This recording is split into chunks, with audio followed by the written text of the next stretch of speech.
Buongiorno a tutti ragazzi, domani sarà una brutta giornata quasi ovunque, quindi questa immagine è per le ore 8 di domani mattina. Come potete vedere, già su Lombardia, sul Piemonte, sulla Sardegna, ragazzi, già ci stanno parecchie nuvole molto forti, quindi il rosso, ragazzi, ripeto, per chi non lo sa, è forti piogge, quindi il viola e la neve, quindi decidete voi tranquillamente come interpretare questa cosa. Quindi, come vi dico, sulla Sardegna, ragazzi, ci sarà davvero, perlomeno alle 8 di domani mattina, ci saranno forti piogge ovunque, non qui sì e qui no.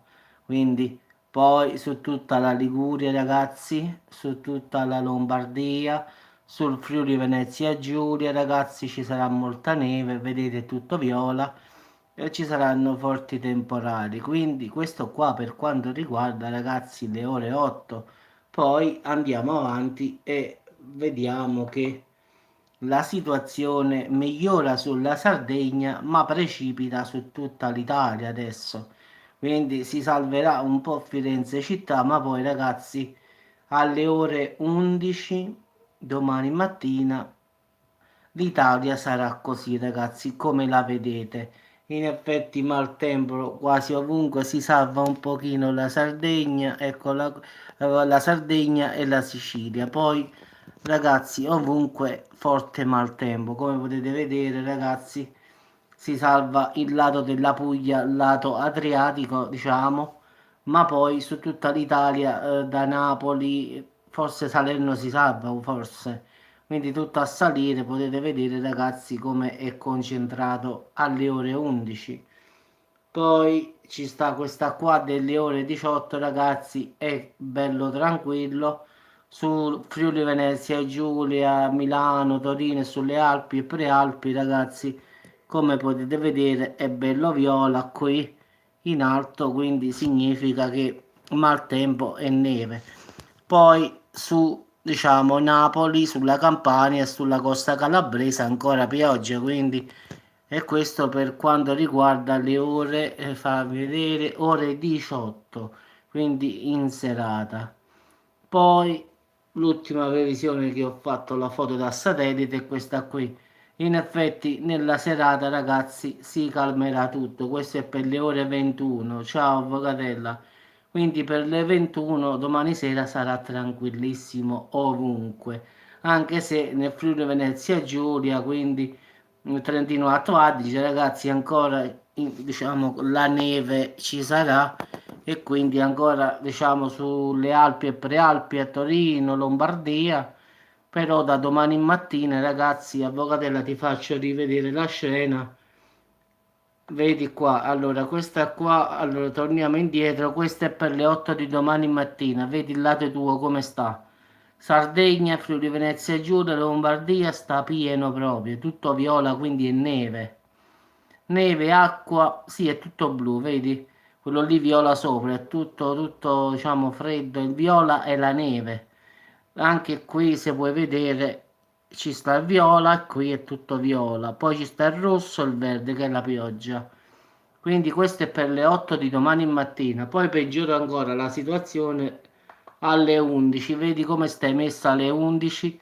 Guarda lì è completamente avvolta. Il Friuli Venezia Giulia, ragazzi, è avvolto. Quindi Lombardia, Torino, quindi parliamo di Liguria, Piemonte, Lombardia, quindi Val d'Aosta, Trentino Alto Adige, Friuli Venezia Giulia, quindi dice Veneto, Triveneto, tutto ragazzi. Poi ci sta quest'altra perturbazione giù, esagerato, da Roma fino, voglio andare a vedere, fino diciamo alla punta di Palermo. Quindi, e questo qua ragazzi è per le ore, vediamo che ore sono, 11. Poi ci sta quest'altra qui che ho scattato come foto. Come vedi, sempre il Friuli Venezia Giulia ci sta, ancora a Napoli e un po' della Calabria ci sta il maltempo. Sì, domani in Friuli Venezia Giulia non ci stanno santi, non passerà. Quindi su tutte le regioni si è calmato e sono le ore 18, quindi rimane il Friuli Venezia Giulia insieme con la Campania e la Sicilia, no, come potete vedere, da Napoli a scendere giù fino alla punta diciamo della Calabria. E il Friuli Venezia Giulia naturalmente sta già inserito dentro. Poi l'ultima previsione, ragazzi, è rimasto solo il Friuli Venezia Giulia con questa bella macchia viola sopra, quindi la neve, quindi smetterà di piovere forse e incomincerà la neve. Quindi sopra le Alpi, sopra qui Torino potete vedere è tutta neve, quindi sicuramente questo viola farà la neve sulle Alpi e prealpi di Torino.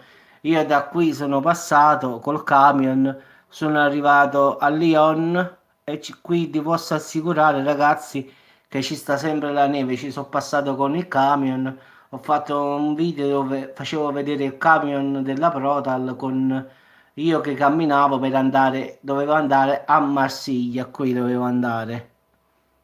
Sì, sì, in effetti io ho fatto Lione e Marsiglia, quindi ho passato tutto questo qua che sono tutti i giri. Mi pare che stavo in costiera a girare sta montagna perché dovevo arrivare a Lione. Poi da Lione sono sceso a Marsiglia, ma quando ho fatto Torino-Lione e ho passato tutte le Alpi e Prealpi, ragazzi, vi posso assicurare che no, no, stavo io e un ragazzo Rubik. Era, che cos'era lui? Aspetta, mi sembra albanese, sì, un ragazzo albanese, sì, sì. Siamo andati tutti e due a Lione e a Marsiglia. E ti vi posso assicurare, ragazzi, che stava un bel lago, che abbiamo fatto le foto. E poi tutte ste curve, ragazzi, che era tutto ghiacciato, eppure non era inverno, eh. Ciao Olivia, era più o meno mi pare ottobre, ma già faceva freddo lì. Quando abbiamo passato, diciamo, l'Italia che stava alla fine dell'Italia, ragazzi, abbiamo fatto tutto sta costiera amalfitana perché erano tutte curve, tutte curve comunque, sta montagna, ma faceva proprio sul termometro del camion, là risulta la temperatura sia esterna che interna. E ragazzi, 6, 7, 5, 4, 3, più camminavamo ragazzi, più scendeva. Ci siamo scesi a fare delle foto così perché ci stava un bel lago su quelle Alpi. No, non ho visto ancora i commenti, la verità. Grazie. Quindi diciamo che lì ragazzi fa sempre freddo, quindi già immagino adesso che ci sta. Stiamo a novembre, figurati che ci sta là ora. Ora ho chiamato i compagni miei di Bardonecchia, di Torino, e già lì è pieno di neve. Hanno fatto delle foto su Facebook, stanno già a Bardonecchia, già stanno piene di neve, quindi perlomeno il Piemonte già sopra Bardonecchia, Collegno, tutte queste zone un po' più alte di Torino, già sta cadendo la neve, quindi Val di Susa già immagino che ci sta, quindi Val d'Aosta, che io ero vicino, diciamo, in Val d'Aosta, stavo a pochi chilometri, un giorno pensa che ci siamo persi, i primi anni che sono andato a Torino, stavo a dove stavo? A Collegno. No, stavo a Rivoli, sì, cammina, cammina, cammina, cammina, cammina, cammina, ci siamo trovati in Val d'Aosta. La mia amica mi diceva, questo è di Avellino. No, no, avvocate, io, sta amica mia diceva, ma conosci qua? Sì, sì, non ti preoccupare, Giuseppe, ti faccio vedere io, faceva. Gira di qua, vai di qua, gira di qua, gira di qua, gira di là. Ci siamo trovati in Val d'Aosta, ragazzi. La volevo uccidere, vi giuro. E meno male che conoscevo il posto, ho detto. Ma ti giuro, siamo partiti da Rivoli, ragazzi, pazzesco. Stavamo a Collegno, poi siamo andati a Rosta, da Rosta stiamo arrivati a Rivoli. Da Rivoli non so come siamo riusciti ad arrivare in Val d'Aosta, ragazzi. Io camminavo, camminavo e non si mai arrivava, mi ho detto, ma possibile? Un altro punto arrivavamo in Germania se quella non la fermavo io. Poi a un certo punto mi sono scocciato, ho tirato il freno a mano, ho fermato la prima auto che passava, ho detto capo, ma più o meno a dove stiamo qua? Però in italiano ragazzi, non è così, eh. Ho detto ma ci mancano pochi chilometri e stai in Val d'Aosta, mi ha detto. Ho detto mamma mia, ho detto a dove mi ha portato questo? Proprio un guai, ragazzi. Proprio, si chiama Assunta questa mia amica. È proprio, ancora ride oggi. La volevo quasi uccidere. Cioè, io giro di qua, ma sei venuto mai qua? Ma avvocato, ti giuro, ma è una cosa pazzesca. Io dovevamo andare a Bardonecchia, dovevamo andare. E io ho detto, conosci? Antonio, io ho detto, conosci Bardonecchia per dove si va? Perché non avevamo il navigatore. Lei ha detto, non ti preoccupare, ci penso io.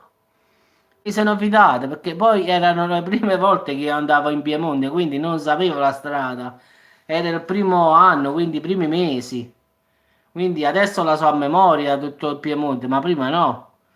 Gira di qua, Bardonecchia qua, Bardonecchia di là, Bardonecchia sotto. Comunque alla fine ragazzi siamo arrivati in Val d'Aosta, ci mancavano pochi chilometri. E ho detto non ce la faccio, sei un quasi disperato, ho detto. E meno male che io parto sempre prima perché sì, andò, e meno male che sono sempre stato uno che parte sempre molto prima perché mi devo assicurare che devo arrivare sul posto di lavoro molto prima perché devo sistemare il banco, devo fare qua, devo fare là, quindi ho detto partiamo mezza giornata prima. Secondo me me lo sentivo che quella mi faceva perdere. Meno male che abbiamo recuperato poi e siamo arrivati a Bartolomeo.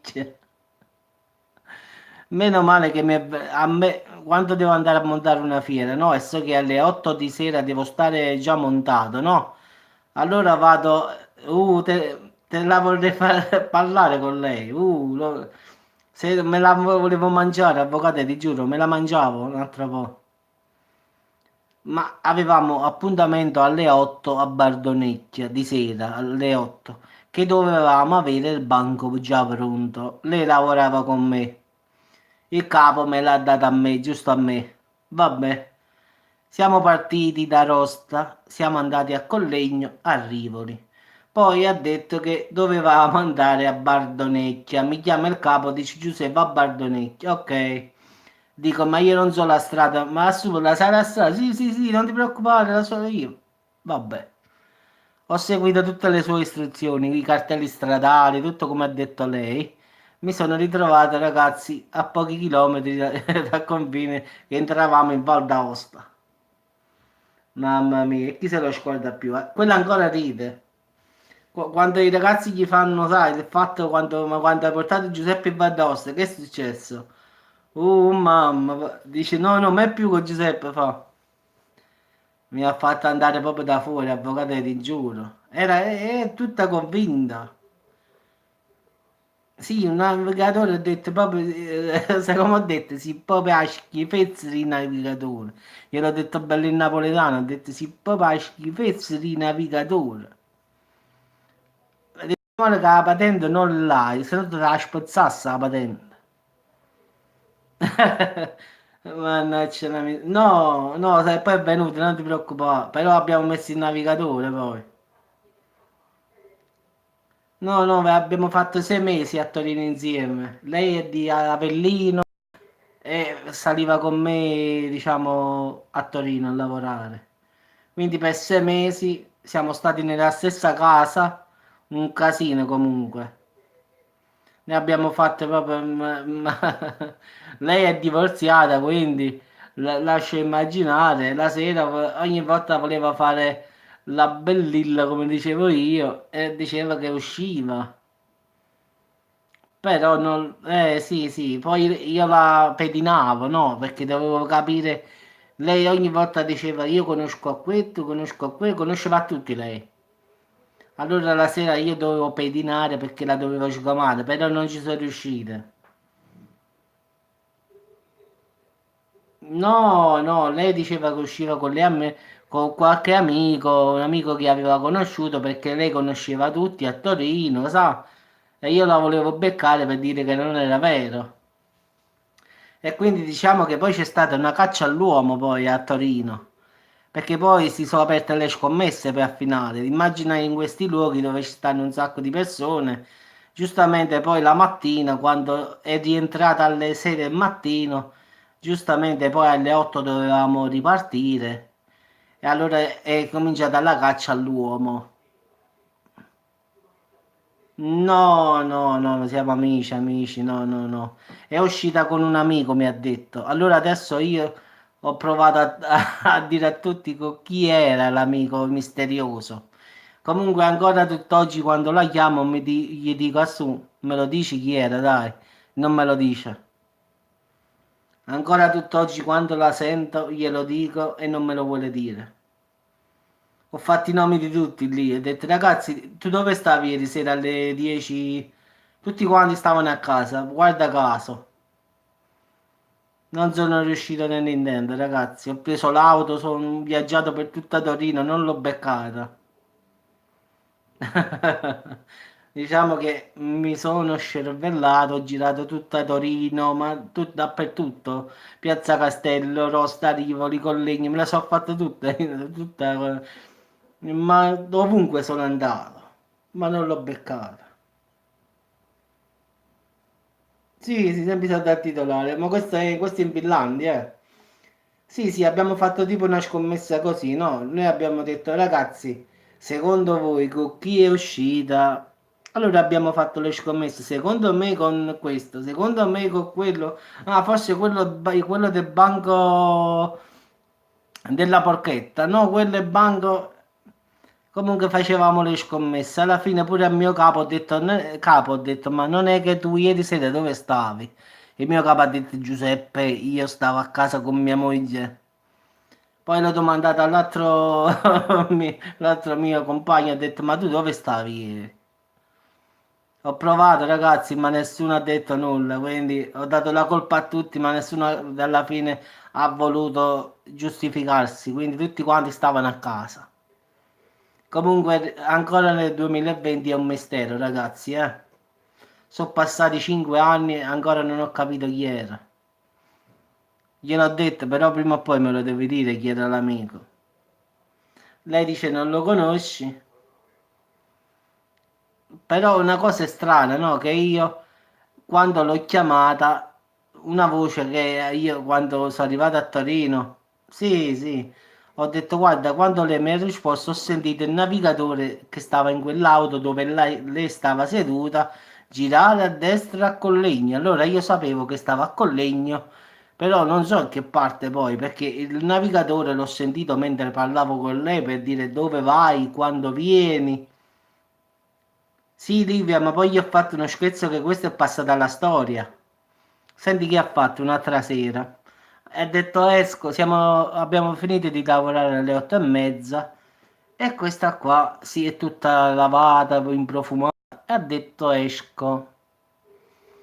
Ho detto portati le chiavi perché io ho sonno pesante.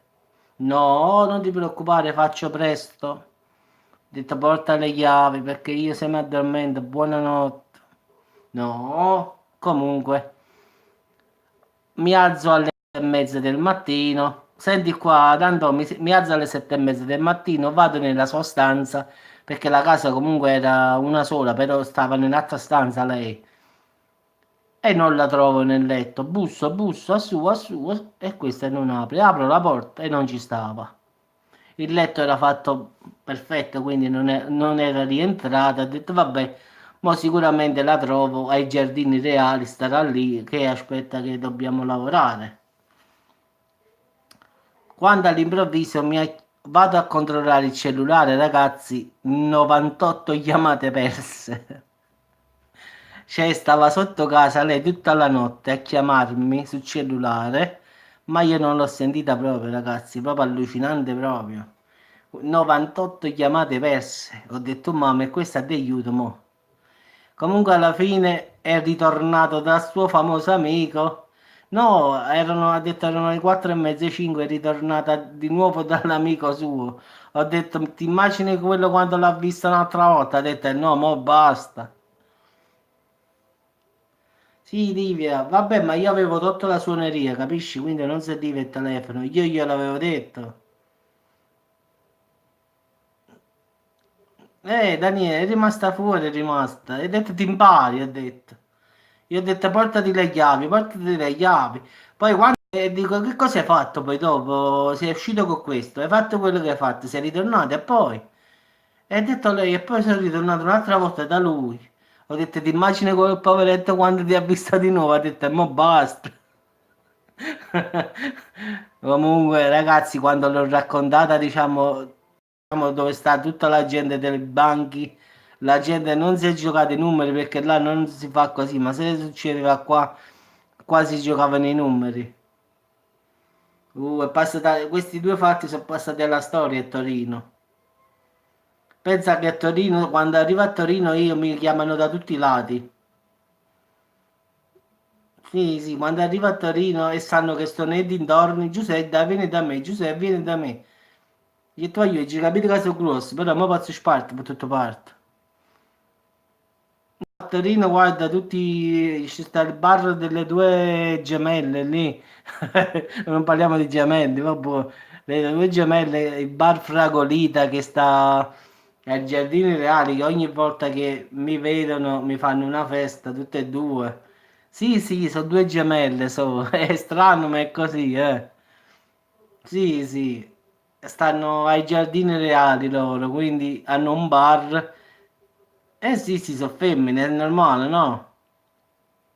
Sono due ragazze, due gemelle che hanno un bar che si chiama Fragolita. Lo puoi trovare anche su Facebook, scrivi Bar Fragolita Torino e vedi come esce facile. Quindi è un bel bar, hanno di tutto. Poi fanno lì che facevano, aspetta, la sera facevano la pericena. A finale, a finale era tutto pagato, ringraziando Dio, quindi tutto a offrirmi, oh, chi lo pago io Giuseppe, lo pago io Giuseppe, alla fine una sera mi sono ritirato talmente ubriaco e non ho speso neanche un euro, quindi a finale Assunta poi giustamente non si fidava, quindi siamo stati io e lei lì.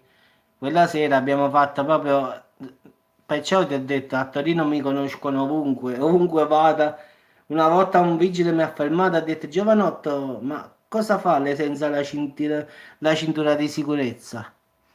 Ha detto, ma guarda, me sto seduto, mica sono partito. No, un casino, guarda, a Torino davvero, pure i vigili mi hanno conosciuto. Io stavo nell'auto fermo che dovevo partire, questo si avvicina e dice, Giovanotto, ah, stiamo senza cinta. Ho detto, mica io ancora non già parto. Ho detto, pure a Torino si mette la cinta prima di partire. Mi è successo davvero di tutto là. Quindi diciamo, mi sono divertito, ragazzi. È vero, ho lavorato, ho fatto 6 mesi, diciamo, di lavoro duro, però mi sono pure divertito, dai. Sì, in Sicilia sì, in Sardegna di meno, no? No, la parte più che mi conoscono è il Piemonte proprio. In Piemonte è la parte dove proprio ho lasciato il segno. Ancora tutt'oggi mi sento con tutti quanti i ragazzi. Poi con i ragazzi albanesi pure sono andato molto d'accordo, con i ragazzi russi, perché poi... Sì, sì, è in corso San Maurizio, sì, sì. Bar Fragolita, Lunge Bar, così si chiama. No, sono due belle ragazze. No, no, no, è aperto, è aperto. Risulta così. Devi andare su Facebook, devi andare per trovarlo aperto. Sulla pagina internet risulta chiuso. Sì, l'ho visto pure io perché poi avevo chiamato e ho detto: Ma che è successo? Avete chiuso? No, no, è sulla pagina di internet che risulta chiuso. Io poi quando vado sulla pagina di Facebook che ci sta il bar Fracolita, capì? Poi dopo ti faccio due foto e te le mando. Un bel bar, la verità. Ma mi sono divertito, ragazzi, al finale, quindi sono passati 6 mesi, però sono passati veloci. Sì, sì, è recensito bene. Poi la sera quando facevamo sta pericena c'era molta gente, la verità. Ciao, Vincent. Quello poi è grande lì via Torino. Io conosco questo bar Fragolita perché per 6 mesi siamo stati là tutte le mattine a fare colazione, abbiamo fatto amicizia. Poi a volte andavamo a casa, ci facevamo la doccia e scendevamo qui a questo bar. diciamo che abbiamo conosciuto un sacco di ragazzi e ragazze, quindi diciamo molte persone, poi siamo andati al bowling di Torino, siamo stati a Cuneo, ma dappertutto, ti giuro, Bardonecchia, Rivoli, Collegno, ma quasi il Piemonte lo so come Salerno, quindi a memoria.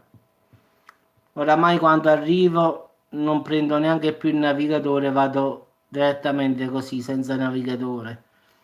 Quindi quando parto da Salerno e faccio Salerno-Torino, vado senza più il navigatore. Prima, i primi tempi, navigatore, adesso vado direttamente. Se poi devo andare in qualche parte, diciamo Svizzera, Germania, allora devo inserire. No, Assunta sta lavorando al nord. Sto che sta vicino Genova, sta facendo l'insegnante perché lei è maestra di scuole elementari, quindi diciamo ha cambiato proprio lavoro. Adesso fa l'insegnante perché lei purtroppo a Salerno, anzi ad Avellino, lei non riusciva a fare nulla, cioè faceva solo supplenze. Poi ha preso il posto però lontano da casa, quindi sta vicino Genova, so, e sta facendo l'insegnante di scuole elementari, però le sue figlie, perché lei è divorziata, sono di Avellino, stanno a casa, diciamo, sta lontano dalla famiglia, però è un sacrificio che sta facendo già da parecchi anni, quindi, però fa il suo mestiere in effetti, quindi le fiere le faceva così, giusto perché per vivere come tutti quanti noi. Poi è riuscita, diciamo, a entrare nella scuola, però l'hanno mandata a Genova, quindi vicino a Genova. Quindi a finale, che fai? Purtroppo ho due figlie, capì? Una di 23 anni, una di 25 anni e la mamma sta a Genova, capisci? Loro stanno ad Avellino, fortunatamente sono grandi le ragazze, quindi diciamo che possono badare a loro stesse, però è sempre diciamo, una donna che sta sola lì, sì, avrà fatto amicizie e tutto, però comunque sta sempre là. No, no. Ah no, c'è il fazzoletto in mano di carte che faccio così, forse, perciò senti sbruffare, forse. Quindi ragazzi, domani un'altra giornata all'insegna del bel tempo, tanto per ridere. Quindi domani un'altra giornata proprio di maltempo su tutta l'Italia. Quindi solo domani sera alle ore 21 l'Italia sarà come la vedete adesso. Tranne che Friuli Venezia Giulia, che Friuli Venezia Giulia da domani mattina fino a domani sera, ragazzi, sarà maltempo. Quindi sì, sì, ma queste sono una delle tante cose che ho combinato lì. No, non ho guardato Olivia, la verità, ho detto non guardare perché ho detto voglio fare mano a mano, capì? Senza che faccio poi domani, farò dopodomani, però mi sembra che tutta la settimana porta pioggia, quindi l'ho visto sul cellulare però questo qua, non su quello sul satellite, io voglio guardare quello sul satellite che è più attendibile. Quello sul cellulare fa vedere tutta la settimana di pioggia, quindi poi devo vedere meglio, quindi perché quello lì poi fa vedere Salerno, dipende dalla posizione dove stai. Io ho visto fino a mercoledì pioggia, ho detto salute. Oggi è sabato, è domenica, lunedì, martedì, mercoledì, altri 4 giorni così. Sì, sì, Anto, comunque mi sono divertito, ne ho fatti davvero tante di cotte e di crude, però alla fine abbiamo lavorato, abbiamo guadagnato e ci siamo divertiti. Sì, sì, ma pure io adesso è un anno, allora sono 2 anni che diciamo un anno e mezzo che sto fermo più o meno. Mi sono fermato perché ho avuto problemi col passaporto, un casino che mi hanno fatto qua a Salerno, ho dovuto poi ripristinare il passaporto, ma un casino che mi hanno fatto qua alla questura di Salerno esagerato.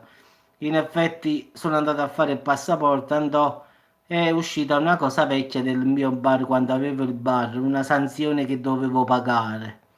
Ho detto, ma guardate, ma io l'ho pagata questa cosa, io l'ho pagata tanti anni fa. No, no, signor Melchiorre, e mi hanno bloccato il passaporto. Quindi non sono potuto partire per la Finlandia. Quindi che cosa ho fatto? Sono andato in tribunale, sono andato a prendere questa carta, andò e l'ho portata a leggere, diciamo, al maresciallo qua alla questura. Questo legge, sì, sì, sì, non l'hai pagata. Dice, questa qua è una cosa vecchissima, quando avevi il bar, paga diciamo, paga questo verbale e poi ti lasciamo, diciamo, ti togliamo il timbro dalla carta d'identità e ti diamo il passaporto. Ho detto va bene, poi io pensavo, ho detto ma fammi andare a vedere. Sono andato dalla polizia, quella dell'assistenza sociale, ho detto guardate, io ho questo problema qui. Ho detto che cosa significa, perché non mi sono fidato di loro, no? Sono andato lì, ho detto mi potete leggere questo verbale perché non capisco le parole, che cosa vogliono dire. La signora guarda questo verbale e dice ma che vuoi da qua?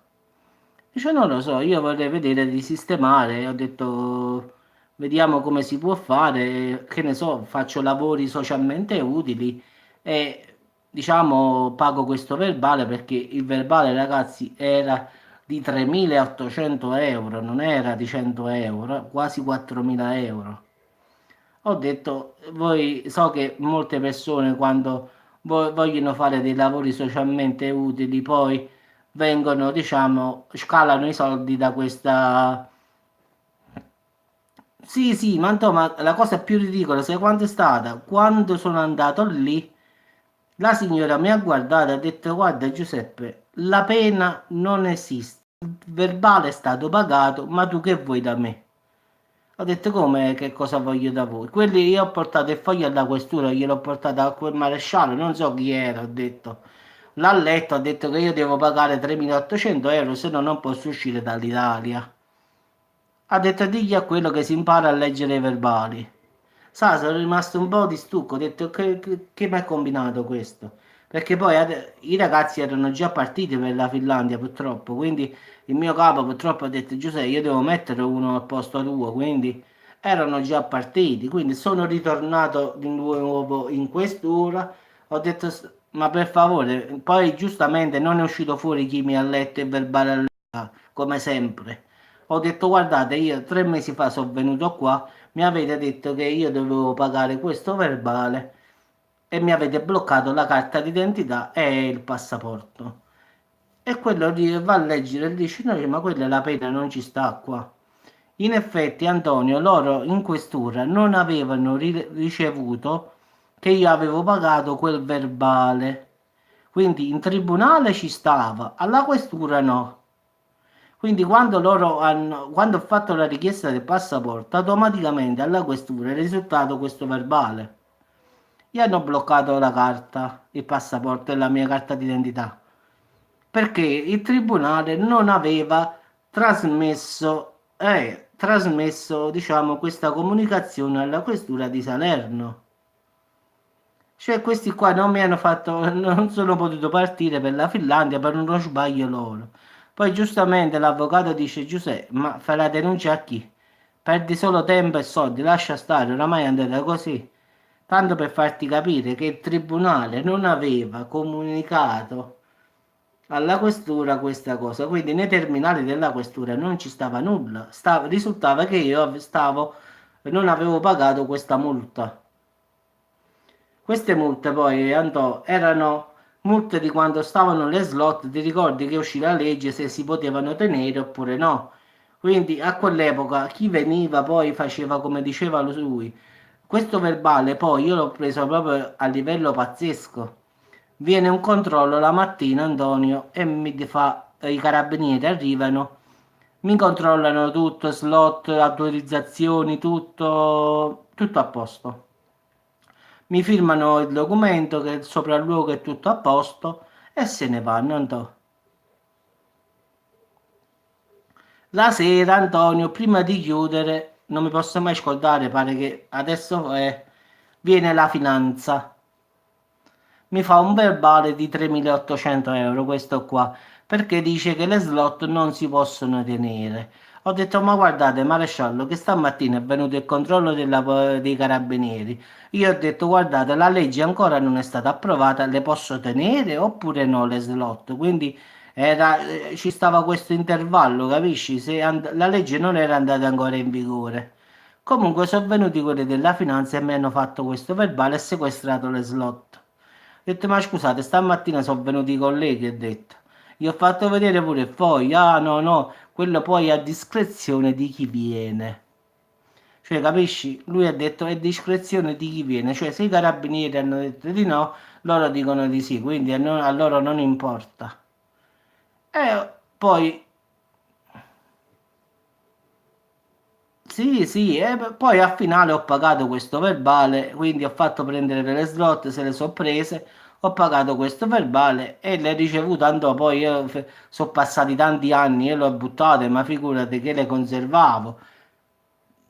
Poi quando è arrivata sta cosa io non trovavo più, diciamo, perché io le buttavo poi. Però fortunatamente il tribunale ce l'aveva che io avevo pagato questo verbale. Quindi sono dovuto andare in questura, meno male che non mi hanno fatto pagare un'altra volta i bolli. Ho fatto Livia, ho fatto ricorso, non se ne allora il giudice perciò mi ha assolto, capisci?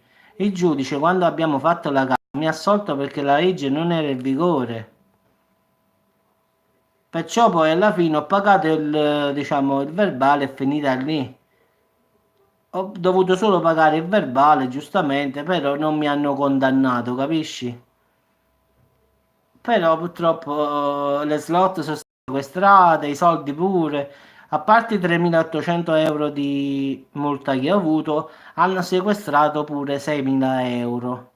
Quindi a parte il danno, dopo il danno anche la beffa. Quindi tutto il denaro che stava, le monetine, diciamo, che stavano nelle slot, sia nei cassonetti che sotto, sono state tutte sequestrate per un valore di 6.000 euro. Erano una decina di macchinette su per giù, quindi erano molte molte slot. Quindi io avevo una sala slot proprio, quindi avevo macchinette, diciamo, di tutti i generi. Sì, sì, l'hanno bloccato per questo periodo, adesso ce l'ho però. Quindi però purtroppo i ragazzi sono tornati adesso a settembre, sono tornati, quindi dove andavo più? Quindi quando poi io a luglio ho risolto il problema, adesso ho passaporto, carta d'identità nuova, però giustamente stava quello al mio posto, non potevo dire a quello no, torna indietro e vengo io, capisci? Quindi purtroppo è dovuto andare così, purtroppo non ci posso fare nulla. Purtroppo per uno sbaglio allora al finale non so potuto partire. Una figura di no, questa è proprio la burocrazia, come funziona qua. Proprio un casino, eh. Ma difatti io ogni volta che vado per l'altro fatto che sta in corso, glielo dico, già mi avete fatto un regalo l'altra volta per il fatto del passaporto. Ho detto proprio la giustizia funziona proprio a mille per mille, ho detto guarda un po', cose da pazzi, cioè mi hanno fatto perdere un sacco di soldi ragazzi, cioè ma a parte gli scherzi ragazzi, io ho perso, vi dico io, 15.000 euro. Cioè io per loro sbaglio, io ho perso 15.000 euro tutti contanti ragazzi e tutti belli puliti perché il vitto e l'alloggio lì è pagato, quindi erano puliti ragazzi. Quindi per colpa loro li ho persi nel senso che non sono potuto partire. Cioè è vero facevo 6 mesi di sacrificio, però ragazzi poi 15.000 euro è diciamo una bella somma. Poi il vitto era a carico loro, diciamo l'alloggio era a carico loro, cioè io non avevo neanche il tempo di spenderli. Ma e come faccio adesso? Adesso partirò sicuramente l'anno prossimo, partirò sicuramente da aprile a ottobre, quindi l'anno prossimo parto io. Quindi speriamo che non mi mandano qualche altra carta, se no esco pazzo davvero. Quindi il passaporto ce l'ho, la carta di identità per l'espatrio pure. Diciamo che l'anno prossimo farò i 6 mesi diciamo, di Finlandia, quindi è poco ma è sicuro, quindi mi rifarò. Però di certo perdere 15.000 euro così pure è brutto, per uno sbaglio loro poi. Affinché avevano ragione, vabbè, di Giuseppe, è colpa tua e vabbè, ci sta pure. Ma lo sbaglio è stato loro. Però che faccio? Mi metto a fare causa alla questura. Sì, sì, sono andato al tribunale a trovare quel documento lì, quel verbale lì, e quando, diciamo, mi hanno dato una copia, lì stava scritta che stava l'estinzione della pena perché Giuseppe Melchiorre aveva versato la somma di tot, quindi stava bello scritto chiaro chiaro lì. Mentre alla questura, ragazzi, non risultava questo. Ma guarda, lì è stata proprio una cosa pazzesca, se lo dico a qualcuno non mi crede. Cioè io stavo pensando, no? Ero andato, diciamo, ai lavori socialmente utili, per detto, va detto, vado lì, faccio 2 o 3 mesi di lavori socialmente utili e scalo il verbale, capisci? Ho detto qua, sai come fanno qui a sud? Se tu hai un verbale, ad esempio, che non puoi pagare, oppure non hai soldi per darli subito, qui diciamo che ti puoi rendere socialmente utile per tante cose, ambulanze, vecchiette, anziani, e giustamente poi ti scalano i soldi, diciamo, dal verbale, e quindi il verbale poi viene pagato, diciamo, in un certo modo, e così poi tu potevi fare richiesta di passaporto. Quindi io ero andato per una cosa e sono uscito per un'altra. La signora mi ha detto: Giuseppe, ma qua è tutto pagato, che vuoi fare? Quindi diciamo è stata una cosa quasi ridicola. Però che dobbiamo fare? Va avanti così, non si può fare nulla, ragazzi. Vabbè, ragazzi, ci sentiamo più tardi. Quindi buon appetito a tutti. Penso che già ora 15 e 16, secondo me stiamo in digestione. 4, che buon pranzo. Ci sentiamo più tardi. Quindi un saluto a tutti. Ciao Antonio. Ciao Avvocatella. Ciao a tutti, ragazzi. Sì, non è giusto, però capita, Anto, che fai? Ciao Olivia, che dobbiamo fare? Doveva andare così, ragazzi. Ciao Orto Fantastico, ciao, buona giornata.